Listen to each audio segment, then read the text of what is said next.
बड़ बहु धारावाहिक आपण मैंने देखिए मैंडी कहे मु तुमको आज जमा भी छाड़बी ऋषभ आचार्य तुम साहस केमिति है मो भौणी को एत बड़ दंड देवाई अरे तुम्हें मैंने ता सहित एमती पशु भाई व्यवहार केमिति करिपारुछ जोटी मो भौणी सुरक्षित नुहे मुझे रहा देविनी आरु तू एठी रही पारिबुनी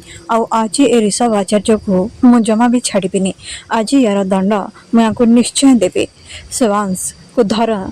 गौतम या भी आज आम छाड़बानी शिवांश आसी आराध्या पछरे लुचिबे आ कहे आराध्या तमें एमती चुपचाप हो छिड़ा होच कौन एरे एथिरे आमर किसी भी भूल ना तमें जहाँ भी होती से सब विषय तुम भाई मान को कहना से अटकाओ तमें एमती छिड़ा कौन होच आराध्या कहे रही जातु समस्ते एथिरे ऋषभ भाई के शिवांशकर किसी भी भूल ना तेणु से किसी भी करने विषय चिंता करनी मेंढी भाई जहाँ भी होती से मु ही दायी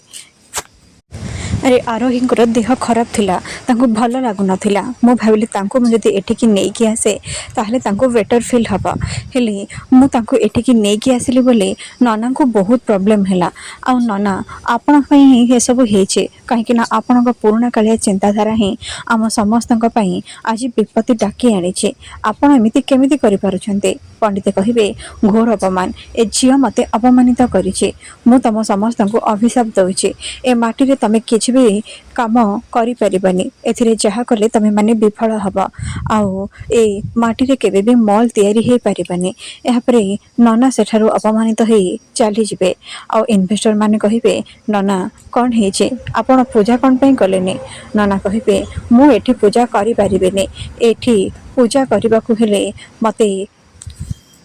समस्त को क्षमा करने को हम आउ जोटा मु करें एमाने मते बहुत अपमानित करिसेंते आउ ए माटी रे कोनोसे भी शुभ कार्य हो पारिबनी एटा मोर अभिशाप यापर नना सेठारु बाहर को चली जिबे एपटे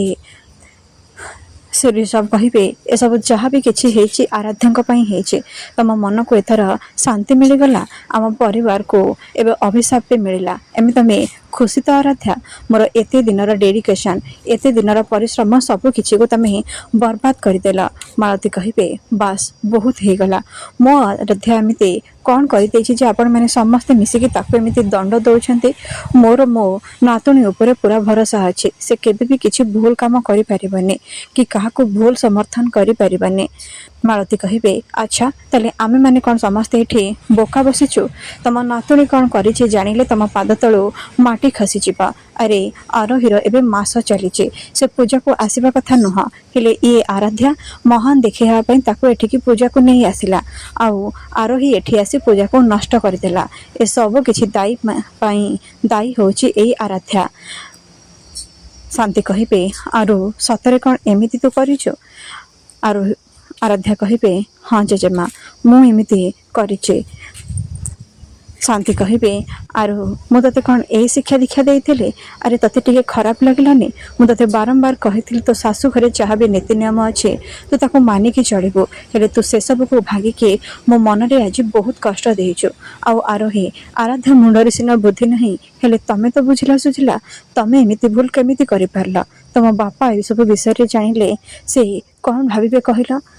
ऋषभ कहे आराध्या एबे टिके आगु आम जिते सब कहूलु तमें तो आमको गाँवली मफसली एमती कहीकि बहुत गाड़ी करूला एबे तुम जेजेमा प्रश्नर उत्तर कौन पे दौन चुप कौन पे अच्छा आराध्या कहे आई एम सॉरी मोर भूल हो जाइए शिवांश कहे मु जानी आराध्या तमें किसी भी भूल करना कि केबे भी करिपारिबानी एबे ए कथार प्रमाण मु करदेबे यापर से पंडितों पछरे जिबे आउ पंडितों को पुणी थे पूजा करने को रिक्वेस्ट करेंगे पंडित किंतु नहीं करेंगे आउ यही समय पंडितों झीर क्लास रिजल्ट आसब आउ से बापा को फोन करी क्लास रे फास्ट होता कथा जनइबे आउ यही परिस्थितिर सुजोग फायदा उठेबे शिवांश आउ नाना को बुझे सुझे से पुणी थे यज्ञ पाखक नहीं आसबे आउ कहे नाना पंडित माने पूजा करिया पूर्वर मु आपन को किछि प्रश्न पचारिबा को चाहूची मोर आजिर घटना विषय रे किछि जानिबार अच्छे पंडित कहिबे पचार कौन पचारिबा को चाहूचा से कहिबे आम मनुष्य मानकर कर्तव्य कौन हवा उचित पंडित कहिबे आम मनुष्य माने आम कर्म को प्राधान्य देवा उचित ଆମ ଜୀବନରେ ଯାହା ବି କିଛି କର୍ତ୍ତବ୍ୟ ଅଛି ଆମକୁ ତାକୁ ନିଷ୍ଠାର ସହିତ ପାଳନ କରିବା ଉଚିତ। ସୁଭାଷ କହିବେ, ହେଲେ ଆମ କର୍ତ୍ତବ୍ୟ କ'ଣ ସେ ବିଷୟରେ ଆମେ କେମିତି ଜାଣିବା? ପଣ୍ଡିତ କହିବେ, ଆମ ପ୍ରଥମ କର୍ତ୍ତବ୍ୟ ହେଉଛି ଆମ ପିତାମାତାଙ୍କର ଧ୍ୟାନ ନେବା, ଜୀବନରେ ଆଗକୁ ବଢ଼ିବା ଆଉ ନିଜ ପତ୍ନୀର ଧ୍ୟାନ ନେବା। ଆଉ ସବୁଠାରୁ ମୁଖ୍ୟ କର୍ତ୍ତବ୍ୟ ହେଉଛି ନିଜ ସଂସାରକୁ ଆଗକୁ ନେବା ପାଇଁ ଏକ ନୂତନ ସନ୍ତାନର ଜନ୍ମ ଦେବା। ସୁଭାଷ କହିବେ, ହେଲେ ସେଇଟା ଆମେ କେମିତି କରିପାରିବା? ଆରାଧ୍ୟା ଭାବିବେ, ଏ ସୁଭାଷ ଏସବୁ କ'ଣ କହିଯାଉଛନ୍ତି? ସେ ଆସି କହିବେ, ତମ ମୁଣ୍ଡ କ'ଣ ଖରାପ ହେଇଯାଇଛି? ଆରେ ଏତେ ଲୋକଙ୍କ ସାମ୍ନାରେ ଏମିତି କ'ଣ ପ୍ରଶ୍ନ ପଚାରୁଛ? ବାୟୋଲୋଜିରେ ଯାହା ପଢ଼ିଥିଲ ସେସବୁ କ'ଣ ଭୁଲିଗଲଣି? ସୁଭାଷ କହିବେ, ହଁ ଭୁଲିନି, ହେଲେ କିନ୍ତୁ ଆମ ପରମ୍ପରା ଆଉ ପ୍ରଥାରେ ଯାହା ଅଛି ମୋତେ ସେସବୁ ବିଷୟରେ ନନାଙ୍କ ପାଖରୁ ଜାଣିବାର ଅଛି। ନନା କହିବେ, ଠିକ୍ ଅଛି, ମୁଁ ଏ ବିଷୟରେ ତମକୁ ଜଣାଇ ଦେଉଛି। ଏହାପରେ ସେ ନାରୀର ମାସିକ ଋତୁଚକ୍ର ବିଷୟରେ କହିବେ। ଆଉ ଏଇଠି ସୁଭାଷ କହିବେ, ଆପଣ ଏବେ ଏ ଟିକେ ଆଗରୁ କହିଲେ ନା, ନାରୀ ତା ଗୋଟିଏ ଶିଶୁ ସନ୍ତାନକୁ ଜନ୍ମ ଦେବାର ସାମର୍ଥ୍ୟ ରଖିଥାଏ, ସେ ସବୁକିଛି କରିପାରେ। ତାହେଲେ ଗୋଟେ ନାରୀ ଅପବିତ୍ର କେମିତି ହେଇପାରିବ? ମୁଁ ମାନୁଛି ତାକୁ ପୂଜା କରିବା ପାଇଁ କିଛି କାରଣରୁ ମନା କରିଯାଇଥାଇପାରେ, କିନ୍ତୁ ସେଥିପାଇଁ ତାକୁ ଅପମାନିତ କରିବା, ତାକୁ ଅପବିତ୍ର ବୋଲି କହିବା, ସେସବୁ ଜମା ବି ଠିକ୍ କଥା ନୁହଁ। ଏପଟେ ଇନଭେଷ୍ଟରମାନେ ଆରାଧ୍ୟାଙ୍କ ଦୋକାନ ରିଷଭଙ୍କ ନାଁରେ ନ ହେଇଥିବାର ଜାଣିବେ ଆଉ ସେମାନେ କହିବେ, ଆମକୁ ଆମ ଟଙ୍କା ଫେରାଇ ଦିଅନ୍ତୁ, କାହିଁକିନା ଆପଣଙ୍କ ନାଁରେ ଏପର୍ଯ୍ୟନ୍ତ ଶିବଶଙ୍କର ଦୋକାନ ହେଇନି। ସୁଭାଷ କହିବେ, ବାସ୍ ବହୁତ ହେଇଗଲା, ଆରାଧ୍ୟା ହେଉଛନ୍ତି ମୋ ସ୍ତ୍ରୀ। ହଁ,